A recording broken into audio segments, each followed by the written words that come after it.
जय हिंद प्यारे साथियों, कैसे हैं आप सभी। आशा करता हूं आप सभी अच्छे होंगे और खूब मन लगाकर पढ़ाई कर रहे होंगे। मैं ईश्वर से प्रार्थना करता हूं कि ईश्वर सबकी मेहनत को स्वीकार करे और अच्छी से अच्छी नौकरी जल्दी से जल्दी सभी को प्रदान करे और ईश्वर हम सबकी मनोकामनाओं को पूरी करे। प्यारे साथियों, आज मैं लेकर आया हूं हिंदी साहित्य के इतिहास के वन लाइनर क्वेश्चन का पार्ट नंबर 2। जैसे कि मैंने पिछली वीडियो में बताया था कि ये हमारी रिवीजन वीडियो है और बहुत जल्दी स्पीड के साथ हम ये रिवीजन कर रहे हैं। तो आज हम रिवीजन करने जा रहे हैं आदिकाल का। प्रिय साथियों, हम जब थ्योरी पढ़ते हैं तो बहुत बार ऐसा होता है कि थ्योरी में से क्वेश्चन नहीं निकल कर आते हैं और हम समझ नहीं पाते हैं। तो यहाँ पर क्या है, क्वेश्चन है और सीधा उसका आंसर है। तो प्यारे साथियों, चलिए चलते हैं आज के पहले क्वेश्चन की तरफ। वह ग्रंथ जिसमें राधा कृष्ण के प्रेम का अनूठा वर्णन है, वो ग्रंथ कौन सा है? पदावली। और देखिए, ये आया था हमारा DSSB PGT में, ये आ चुका है क्वेश्चन। तो ये क्वेश्चन बहुत महत्वपूर्ण है। आगे देखते हैं, बीसल देव रासो की नायिका का नाम क्या है? इनका नाम है राजमती। आगे है, चर्यापद के रचयिता हैं, कौन है? सबरपा। नेक्स्ट है, प्यू चित्तौड़ न अवियाऊ सावड़ पहली तीज, जोवे बाड बिरहणी खिड़खिड़ अड़वे खीज, संदेशो पिण साहिबा पाछो फिरिए न दे, पंछी घालिया पिंजरे घटुआ रो संदे। उक्त पंक्तियां किस रचना की हैं? ये पंक्तियां हैं खुमार रासो। आपको बताना है कि खुमार रासो के रचयिता कौन हैं। आगे है, जयचंद प्रकाश के रचनाकार हैं, इसका है भट्ट केदार। कौन है? भट्ट केदार। आगे है, उनकी रचनाओं का जीवन की स्वाभाविक सारणियों, अनुभूतियों और दशाओं से कोई संबंध नहीं है, वे सांप्रदायिक शिक्षा मात्र हैं, अतः शुद्ध साहित्य की कोटि में नहीं आ सकती। सिद्धों और योगियों की रचनाओं के संदर्भ में यह कथन है। किसका कथन है? रामचंद्र शुक्ल जी का। किसका कथन है ये? रामचंद्र शुक्ल जी का कथन है ये। आगे है, कुमारपाल प्रतिबोध रचना है, किसकी है ये? सोमप्रभ सूरी की। आगे है, संदेश राशक के लेखक हैं, संदेश राशक के लेखक कौन है? अब्दुल रहमान। नेक्स्ट है, विद्यापति की पदावली मैथिली हिंदी में रचित होने पर भी प्रभावित है। किस चीज से प्रभावित है ये? बंगला से। आगे है, भल्ला हुआ जो मारिया बहिणी हमारा कंतु लज्जंजा तू वयान सिउ जय भग्या घरु अंतु। ये प्रसिद्ध पंक्तियां किस कवि की हैं? इसका है हेमचंद्र। किसकी पंक्तियां ये? हेमचंद्र जी की। आगे है, साहित्य इतिहास के लेखक जिन्होंने आदिकाल को चारण काल कहा, यह है कौन? राम कुमार वर्मा जी। आगे हैं, हिंदी साहित्य के आदिकाल से संबंधित कवि हैं, कौन से कवि हैं हिंदी साहित्य के आदिकाल से संबंधित? अमीर खुसरो। कौन है? अमीर खुसरो। आगे है, दान वाक्यावली के रचनाकार कौन हैं? तो ये हैं विद्यापति। आगे है, विद्यापति को कृष्ण भक्तों की परंपरा में न समझना चाहिए, ये कथन किसका है? ये कथन है आचार्य रामचंद्र शुक्ल जी का। आगे है, आदिकाल के अंतर्गत सरहपा लुइपा आदि कवि संबंध हैं, यह सिद्ध साहित्य से। किससे संबंधित है? सिद्ध साहित्य से। नेक्स्ट है, वह काव्य धारा जो भक्ति काल के अंतर्गत नहीं आती हैं, तो उसको क्या कहते हैं? रासो काव्य धारा। उसको क्या कहते हैं? रासो काव्य धारा। आगे है, सिंध सामंत युग की कविताओं की सृष्टि आकाश में नहीं हुई, वे हमारे देश की ठोस धरती की उपज हैं। यह कथन किसका है? यह राहुल संकृत्यायन जी का। ये किसका कथन है? राहुल संकृत्यायन जी का। आगे है, जिस साहित्य में केवल धार्मिक उपदेश हो, उससे वह साहित्य निश्चित रूप से भिन्न है, जिसमें धर्म भावना प्रेरक शक्ति के रूप में काम कर रही हो। धार्मिक साहित्य होने मात्र से कोई रचना साहित्यिक कोटि से अलग नहीं की जा सकती। यह कथन किसका है? यह कथन किसका है? हजारी प्रसाद द्विवेदी जी का है ये कथन।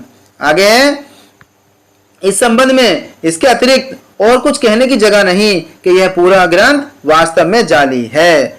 पृथ्वीराज रासो विषयक यह स्थापना है। किसने कहा? ये आचार्य रामचंद्र शुक्ल जी ने। आगे है, इस ग्रंथ में श्रृंगार की ही प्रधान वीर रस का किंचित आभास मात्र है। रामचंद्र शुक्ल की यह मान्यता किस ग्रंथ के संदर्भ में है? यह बीसल देव रासो। और इसके जो है रचयिता कौन है, यह आप हमें कमेंट बॉक्स में बताएंगे। आगे है, वे सांप्रदायिक शिक्षा मात्र है, अतः शुद्ध साहित्य की कोटि में नहीं आ सकती। सिद्धों, नाथों, योगियों की रचनाओं के विषय में यह मत किसका है? यह मत किसका है? आचार्य रामचंद्र शुक्ल जी का। आगे देखते हैं, राहुल वेल के विषय में सही तथ्य है। क्या तथ्य है? इसका रचयिता रोड़ा नामक कवि माना जाता है। दूसरा, यह मूलतः एक शिलांकित रचना है। तीसरा, यह गद्य पद मिश्रित चंपू काव्य है। आगे देखते हैं, इतिहासकारों द्वारा माननीय हिंदी का प्रथम कवि का सही सुमेलन है। शिव सिंह सेंगर जी ने किसे बताया है? पुष्पदंत या पुष्य को या पुंड को। राम कुमार वर्मा जी ने किसे बताया है? स्वयंभू को। और राहुल संकृत्यायन जी ने किसको बताया है? सरहपा को। और गणपति चंद्रगुप्त ने किसको बताया है? शालिभद्र सूरी को। आगे है, सही सुमेलन है, एक तरफ रचना है और दूसरी तरफ कवि है।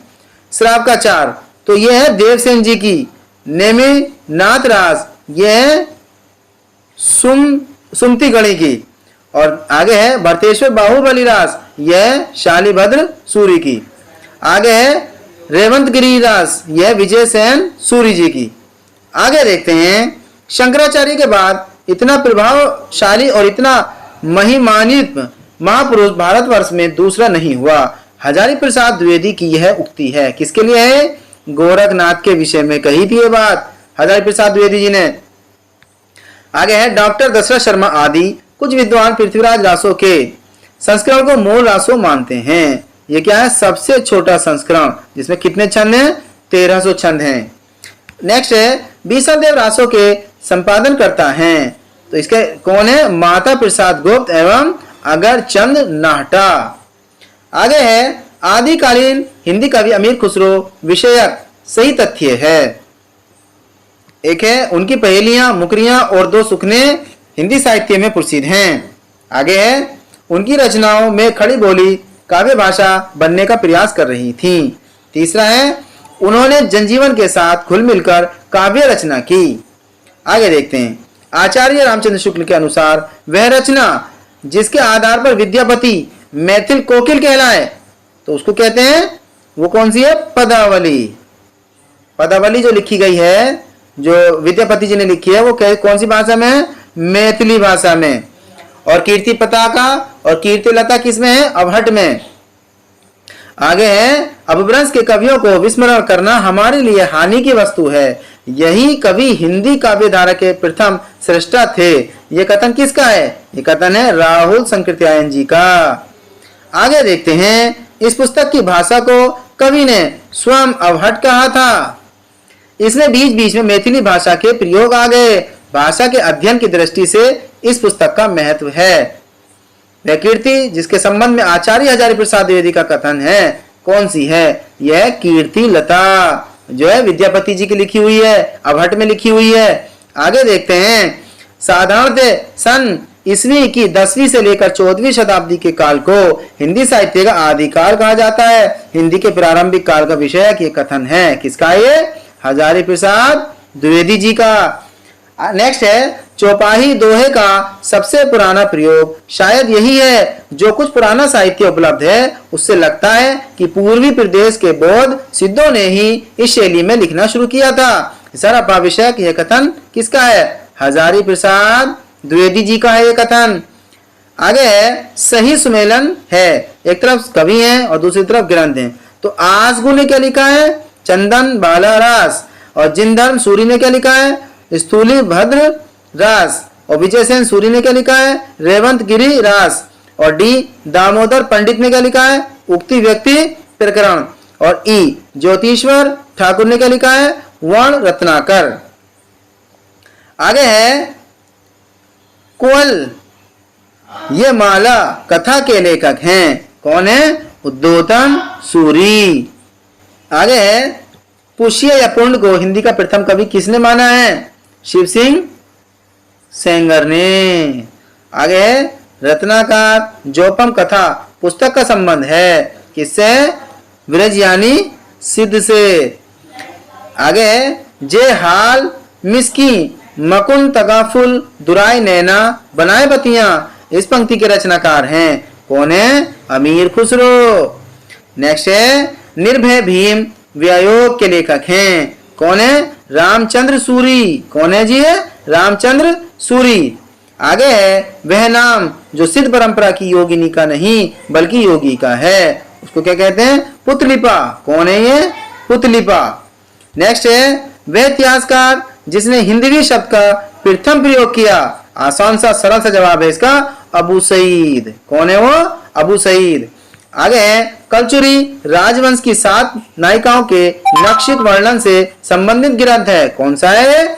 राउर बेली। आप हमें बताइए कि इसके रचयिता कौन है? आगे देखते हैं काम भाव और शरीर का सौंदर्य उनके यहाँ उत्सव रूप में है। विद्यापति के संदर्भ में यह कथन है। किसका ये? राम स्वरूप चतुर्वेदी का। किसका कथन है ये? राम स्वरूप चतुर्वेदी का।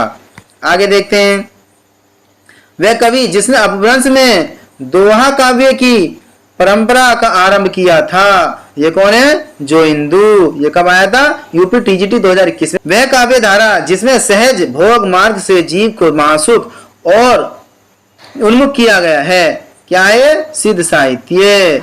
ये क्या है? सिद्ध साहित्य। आगे रामचंद्र शुक्ल के अनुसार चंद्रवरदायी हैं, हिंदी के प्रथम महाकवि और दूसरा व्याकरण के पारंगत। आगे है जन्म काल के अनुसार कवियों का सही अनुक्रम है। सबसे पहले स्वयंभू, उसके बाद में लुइपा, उसके बाद में पुष्पदन और सबसे बाद में हेमचंद। आगे है अमीर खुसरो के बारे में सही तथ्य है। पहला वो निजामुद्दीन औलिया के शिष्य थे और दूसरा वे ईरान और भारत के फारसी में लिखने वाले चोटी के कवियों में एक थे। नेक्स्ट है चंदनबाला रास के रचयिता हैं। कौन है? आसगु।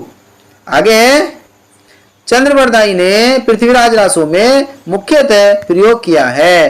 कौन सा छंद प्रयोग किया है? कवित छंद का। आगे है विद्यापति ने अपना ग्रंथ पदावली लिखा है। ये लिखा है मैथिली भाषा में। आगे पौमचरियों में वर्णन है। किसका वर्णन है? राम का। आगे अमीर खुसरो की पहेलियां और मुकरियां किस बोली में लिखी गई हैं? ये लिखी गई हैं खड़ी बोली भाषा में। आगे है डिंगल भाषा का अर्थ है अपभ्रंश के योग में बनी शुद्ध राजस्थानी। आगे है अमीर खुसरो का जन्म स्थान था। क्या था? एटा। आगे शुक्ल जी के अनुसार हमीर रासों के रचनाकार हैं। कौन है? शारंगधर। हमीर रासों के रचनाकार कौन है? शारंगधर। आगे देखते हैं विद्यापति ने भाषा में काव्य रचना की। कौन सी भाषा में की थी? मैथिली भाषा में। आगे अमीर खुसरो ने हिंदी के लिए शब्द प्रयोग किया, हिंदवी। क्या किया था? हिंदवी। आगे है कीर्तिलता की भाषा है। कीर्तिलता की भाषा कैसी है? मिश्रित अपभ्रंश। आगे है बालचंद बिजवाई भाषा दुह नहीं लग गई दुज्जन हासा विद्यापति की रचना की पंक्ति है। तो ये किसकी है? ये कीर्तिलता की। किसकी है ये? कीर्तिलता की। अमीर खुसरो की रचना नहीं है। कौन सी नहीं है? पुरुष परीक्षा। आगे निर्गुण भक्ति धारा के कवि हैं। कौन है? रैदास हैं, नानक हैं, कबीर हैं। आगे देखते हैं डोला मारू राधुआ में डोला के पिता का नाम है। क्या नाम था? राजा नल। आगे है गोरखनाथ का समय 11वीं शती है। ये मान्यता है डॉक्टर पीताम्बर दत्त बड़तवाल का। आगे है नाथ पंथ सिद्धों की परंपरा से ही छटकर निकला है। ये कथन है। किसका है ये कथन? आचार्य रामचंद्र शुक्ल जी का। नेक्स्ट है पिंगल मिश्रित भाषा की रचना है। यह पृथ्वीराज रासो आदिकालीन हिंदी के संबंध में उपयुक्त नहीं है। संयोगात्मकता की ओर झुकाव। आगे है कम्मान बान छुटी अपार लांगत लो इस सारी धार घमसान धान सब वीर शेत घन श्रोन बहत असरकत रेत उप पंक्तियों में के माध्यम होने वाले युद्ध का वर्णन है। ये किसका है? पृथ्वीराज की सेना व समुद्र शिखर की सेना। आगे है, यह कहानी 16वीं शताब्दी के बाद की लिखी हुई है और रासों में प्रक्षिप्त हुई है। पद्मावती समय के विषय में यह कथन है। किसका? ये हजारी प्रसाद द्विवेदी का। आगे है, तिब्बत के 84 सिद्धों की परंपरा सिद्ध से आरंभ हुई थी। कौन? लुइपा। आगे है, आदिकाल के अंतिम चरण के सुप्रसिद्ध कवि हैं। कौन है? अमीर खुसरो। नेक्स्ट है, हिंदी साहित्य का प्रथम महाकाव्य है। कौन सा? ये पृथ्वीराज रासो, जो चंद्रप्रदाय जी ने लिखा है। आगे है, सही सुमेलन है गोरखनाथ और उनका युग, रांगे राघव। हिंदी काव्य में निर्गुण संप्रदाय यह पीताम्बर दत्त बड़थवाल और नाथ संप्रदाय हजारी प्रसाद द्विवेदी। सिद्ध साहित्य धर्मवीर भारती। आगे देखते हैं, भरत मुनि ने अपभ्रंश को नाम दिया है। क्या नाम दिया है? देश भाषा। आगे, जन्म काल की दृष्टि से कवियों का सही क्रम है चंद्रप्रदाय, फिर जगनिक, फिर खुसरो, फिर श्रीधर। आगे देखते हैं, वह ग्रंथ जो लौकिक चरित काव्य माना जाता है उसको क्या कहते हैं? भविष्यत कहा। आगे है, नाथ संप्रदाय के प्रवर्तक थे। कौन थे? वो थे गोरखनाथ। नेक्स्ट देखते हैं, महापुराण के रचनाकार हैं। यह पुष्यदंत। कौन है ये? पुष्यदंत। आगे है, सिद्धों एवं नाथों में सबसे पुराने हैं। कौन है सबसे पुराने? मच्छिंद्रनाथ, जो गोरखनाथ के गुरु हैं। आगे है, बीसलदेव रासो की नायिका का नाम है। क्या नाम है? राजमती। बीसलदेव रासो किसने लिखी है? यह आप हमें कमेंट बॉक्स में बताइए। आगे है, अमावस के घड़ी झिलमिल चंदा, पूनम के घड़ी सूर, नाथ के घड़ी बयन गरजे, बाजन अनहद तूर। उपयुक्त काव्यांश में अनहद नाथ की स्थिति को व्यक्त करने वाले योगी या संत का नाम है। कौन है ये? गोरखनाथ जी हैं। आगे है, भाषा की कसौटी पर यदि ग्रंथ को कसते हैं तो निराश होना पड़ता है, क्योंकि वह बिल्कुल बेठिकाने हैं। उसमें व्याकरण आदि की कोई व्यवस्था नहीं है। आचार्य शुक्ल का उत्कथन ग्रंथ के संदर्भ में है। ये पृथ्वीराज रासो। आगे है, वे रचनाएं जिसमें कड़वक शैली का प्रयोग हुआ है। बहुत ही इंपॉर्टेंट सवाल है। कौन सा? ये जम्बू स्वामी चरियु, पौमचरी और महापुराण। इसमें कड़वक शैली का उपयोग हुआ है। आगे है, सांकेतिक अर्थ रखने के कारण इनकी वाणियों की भाषा को संध्य भाषा कहा गया। उसको क्या कहते हैं? सिद्ध। आगे देखते हैं, आदिकाल के कवि जिनकी भाषा हिंदी के वर्तमान रूप के सर्वाधिक निकट है, वो कौन है? अमीर खुसरो। पृथ्वीराज रासों में प्रमुख रस है। कौन सा रस है? वीर और श्रृंगार रस। नेक्स्ट है, राहुल संकृत्यायन ने हिंदी का पहला कवि माना है। किसको? सरहपात को। कितनी बार आया है क्वेश्चन, ये देखें आप। आगे है, सिद्धों की वाणियों को हिंदी काव्य धारा के नाम से संग्रहित किया। किसने किया था? महापंडित राहुल संकृत्यायन ने। आगे है, आदिकाल के कवि सरहपात की काव्य परंपरा में विकसित नाथ पंथ के हठ योग का पल्लवन आगे चलकर किस कवि में हुआ था? कबीर में हुआ था। आगे है, बौद्ध धर्म के सिद्धांतों में देश की बदलती हुई परिस्थितियों ने जिन नवीन भावनाओं की सृष्टि की, उन्हीं के परिणाम स्वरूप सिद्ध साहित्य की रूपरेखा तैयार हुई। सिद्ध साहित्य के प्रादुर्भाव विषयक का यह कथन है राम कुमार वर्मा का। किसका कथन है ये? राम कुमार वर्मा का। आगे है, नागरी प्रचारणी सभा से प्रकाशित पृथ्वीराज रासो के संस्करण को प्रमाणिक मानने वाले विद्वान हैं। कौन है? Colonel Tod. आगे है, जैन साहित्य काव्य धारा का ग्रंथ है। कौन सा? ये भरतेश्वर बाहुबली रास। आगे है, शिलांकित रचना है। शिलांकित रचना कौन सी है? राहुल वेल। आगे है, सही सुमेलन है। सूची 1 और सूची 2। प्रबंध चिंतामणि मेरुतुंग की है। पाहुर दोहा राम सिंह का है। नेमिनाथ चरियु हरिभद्र सूरी और भविष्यत कहा धनपाल और ई है नेमिनाथ चौपाई विनय चंद्र सूरी। आगे देखते हैं जसहर चरित्र के लेखक हैं, कौन है? पुष्पदंत। आगे है दब सहा उपयास नामक अपभ्रंश में लिखित ग्रंथ की रचना की, किसने की थी? देवसेन ने। काव्य है संदेश रासक।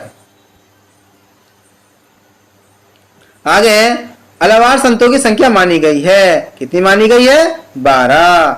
आगे केमास वध ग्रंथ की प्रमुख घटना है, क्या है प्रमुख घटना? पृथ्वीराज रासो। आगे अपभ्रंश भाषा में लिखित रामचरित है, कौन सी है? पौंचरियु। आगे पृथ्वीराज रासो की भाषा है, कैसी भाषा है? डिंगल। आगे अपभ्रंश के प्रभाव से मुक्त हिंदी की रचना मानी जाती है, कौन सी रचना मानी जाती है? वो है बीसल देव रासो। आगे पंडित साल सत बखड़ई देही बुध बसंत न जगड़ई, ये काव्य पंक्ति हैं, ये किसकी है? सरपात की। आगे है वह ग्रंथ जिसमें आला उदल नामक वीर सरदारों की वीरता पूर्ण लड़ाइयों का वर्णन है, ये कौन है? परमाल रासो। कौन है ये? परमाल रासो। आगे है डॉक्टर रामकुमार वर्मा ने अपने इतिहास ग्रंथ हिंदी साहित्य का आलोचनात्मक इतिहास में हिंदी का पहला कवि माना है, किसको माना है? स्वयंभू को। नेक्स्ट है नाथ साहित्य का आरंभकर्ता माना जाता है, कौन है? गोरखनाथ। आगे हिंदी का प्रथम महाकाव्य माना जाता है पृथ्वीराज रासो को। आगे प्रत्येक देश का साहित्य वहां की जनता की चित्तवृत्ति का संचित प्रतिबिंब होता है, यह कथन किसका है? आचार्य रामचंद्र शुक्ल जी का। आगे गोरी सोवे सेज पर मुख पर डाले केस पंक्ति रचित है, किसके द्वारा रचित है? ये अमीर खुसरो द्वारा। आगे है आदिकाल के कवि जिसने खड़ी बोली में रचना की है, वो कौन है? अमीर खुसरो। आगे देखते हैं विद्यापति दरबारी कवि थे, किसके थे विद्यापति? कीर्ति सिंह के। आगे सिद्धों तथा नातों की सूची में उपनिष्ठ हैं, कौन? सरहपाद। सरहपाद ऐसे हैं कि जो नातों में भी आते हैं और सिद्धों में भी आते हैं। आगे आलाखंड नाम से प्रसिद्ध रचना है, कौन सी है? परमाल रासो। नेक्स्ट है पृथ्वीराज रासो के दरबारी कवि थे, कौन थे? चंद्रबरदाई। आगे है आध्यात्मिक रंग के चश्मे आजकल बहुत सस्ते हो गए हैं, उन्हें चढ़ाकर जैसे कुछ लोगों ने गीत गोविंद के पदों को आध्यात्मिक संकेत बताया है, वैसे ही विद्यापति के इन पदों को भी शुक्ल जी के उक्त कथन का आशय है। विद्यापति के पद अधिकतम श्रृंगार के ही हैं, ये आचार्य रामचंद्र शुक्ल ने कहा है। पहले जैसे गाथा या गाहा कहने से प्राकृत का बोध होता था, वैसे ही पीछे कहने से अपभ्रंश या लोक प्रचलित काव्य भाषा का बोध होने लगा। आचार्य रामचंद्र शुक्ल के इस कथन के रिक्त स्थान में होगा क्या दोहा या दूहा? आगे देखते हैं पृथ्वीराज विजय नामक ग्रंथ के आधार पर पृथ्वीराज रासो को अप्रमाणिक रचना मानने वाले विद्वान हैं, कौन है ये? डॉक्टर बूलर। आगे है गद पद मिश्रित चंपू काव्य की प्राचीनतम हिंदी कृति है, कौन सी है वो? राहुल वेल। आगे देखते हैं सही सुमेलन है, एक तरफ ग्रंथ है और दूसरी तरफ रचनाकार। बिसल देव नरपति नाला, खलिक बारी अमीर खुसरो, भट्टेश्वर बाहुबली राज शालीभद्र सूरी और दोहा कोश सरहपाद। आगे देखते हैं गोरखनाथ की साधना पद्धति का नाम है, क्या है? हठ योग। और आगे देखते हैं पाहुर दोहा ग्रंथ के रचनाकार थे, कौन थे पाहुर दोहा के रचनाकार? राम सिंह। मैं हिंदुस्तान की तूती हूं, यह कथन है किसका है? अमीर खुसरो का। आगे देखते हैं देसिल बाना सब जन मिठा, देसी भाषा की मिठास का यह वर्णन करने वाले रचनाकार का नाम है, ये थे विद्यापति।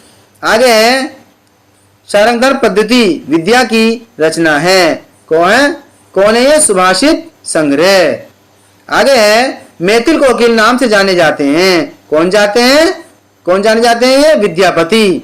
आगे देखते हैं विक्रम की 7वीं शताब्दी से 11वीं तक अपभ्रंश की प्रधानता रही और फिर वह पुरानी हिंदी में परिणत हो गई, ये कथन किसका है? चंद्रधर शर्मा गुलेरी का। आगे देखते हैं, पृथ्वीराज रासो में समय हैं, कितने समय हैं, यानी कि सर कितने हैं, 69। आगे चंद्रधर शर्मा गुलेरी ने साहित्यिक अपभ्रंश को पुकारा है, क्या कहा इन्होंने, पुरानी हिंदी नाम से। आगे वह रचना जो अपभ्रंश की नहीं है वो कौन सी है, चित्रावली। आगे है विशुद्ध चरितावली जीवन चरित्र का लेखक हैं, कौन है, माधव प्रसाद मिश्र। आगे है अमीर खुसरो का मूल नाम था, क्या नाम था अमीर खुसरो का, अबुल हसन यमीनुद्दीन। नेक्स्ट है वह कवि जिसको हिंदी में राजशेखर की उपाधि से अलंकृत किया गया, किसको कहते हैं, विद्यापति। आगे है कीर्ति लता के रचनाकार हैं, कीर्ति लता के रचनाकार कौन है, विद्यापति। आगे है अपनी पहेलियों और मुकरियों के लिए जाने जाते हैं, कौन है ये, अमीर खुसरो। नेक्स्ट है आदिकाल के साहित्य में उपेक्षित रहा है, क्या रहा है, राष्ट्रीय चेतना। आगे आदिकाल के काव्यों की प्रधान भाषा है डिंगल और पिंगल मिश्रित। आगे पुस्तक जड़हल हत दे चली गज्जन निरपाकज, यह पंक्ति कवि से संबंधित है, किससे है, चंद्र बरदाई, अपने बेटे के लिए लिखी है, जड़हल के लिए। आगे है सही सुमेलन है, सूची 1 सूची 2, एक तरफ रचनाएं हैं और दूसरी तरफ रचनाकार हैं। ए है भट्टेश्वर बाहुबली रास शालीभद्र सूरी, बी है रेवंत गिरिरास, ये विजयसेन सूरी, स्थूलीभद्र रास जिनधर्म सूरी, डी चंदनवाला रास आसगु, और ई है उपदेश रसायन रास, यह जिनदत्त सूरी। आगे है रणमल छंद के रचयिता हैं, कौन है जी, श्रीधर। आगे है पृथ्वीराज रासों में पृथ्वीराज के पिता हैं, कौन है, सोमेश्वर। आगे है प्रकृत भाष हिंदी से आशय है, अपभ्रंश। आगे है गोरा बादल की कथा रचित है जटमल द्वारा। आगे है नातों की संख्या मानी गई है, कितनी मानी गई है नातों की संख्या, 9 मानी गई है। आगे देखते हैं सिद्धों में सबसे पुराने थे, कौन थे, सरहपा। आगे है खुमान रासों का रचिता कौन है, खुमान रासों के हैं दलपति विजय। आगे विद्यापति की रचनाएं हैं कीर्ति पताका, पदावली और कीर्ति लता। आगे है बीसल देव रासों के रचनाकार हैं, कौन है बीसल देव के, नरपति नाला। आगे है विद्यापति आश्रित कवि थे, किसके थे, शिव सिंह के। और दूसरा है पृथ्वीराज अनुरक्त था, किसका, संयोगिता के प्रति, किसके, संयोगिता के प्रति। आगे है नाथ संप्रदाय में हटियों का अर्थ है का अर्थ है सूर्य और ठे का अर्थ है चंद्र, दोनों का योग। आगे है सिद्ध साहित्य से संबंध नहीं है, किसका नहीं है, गोपी चंद का, किसका नहीं है, गोपी चंद का। आगे है राहुल वेल तरह की रचना है, कैसी है राहुल वेल, गदपद मिश्रित चंपू। आगे है हिंदी के इतिहासकार जिनके मतानुसार शालीभद्र सूरी हिंदी के प्रथम कवि हैं, यह डॉक्टर गणपति चंद्र गुप्त। आगे है प्राकृत की अंतिम अपभ्रंश अवस्था से ही हिंदी साहित्य का आविर्भाव माना जा सकता है। उन दिनों जैसे गाथा कहने से प्राकृत का बोध होता था, वैसे ही दोहा या दुहा कहने से अपभ्रंश का प्रचलित काव्य भाषा का पद समझा जाता था। यह कथन है किसका था, ये रामचंद्र शुक्ल जी का। आगे आदिकाल से संबंधित कवि हैं, कौन है, अमीर खुसरो, विद्यापति, हेमचंद्र। आगे है वह कवि जो रासो ग्रंथकार नहीं है, वो कौन है, विद्याधर। आगे देखते हैं भल्ला हुआ जो मारिया बैणी महर कंतु पंक्ति के रचनाकार हैं, कौन है ये, हेमचंद्र। आगे है चंद्र बरदाई को हिंदी का प्रथम कवि माना है, किसने माना है, रामचंद्र शुक्ल जी ने माना है।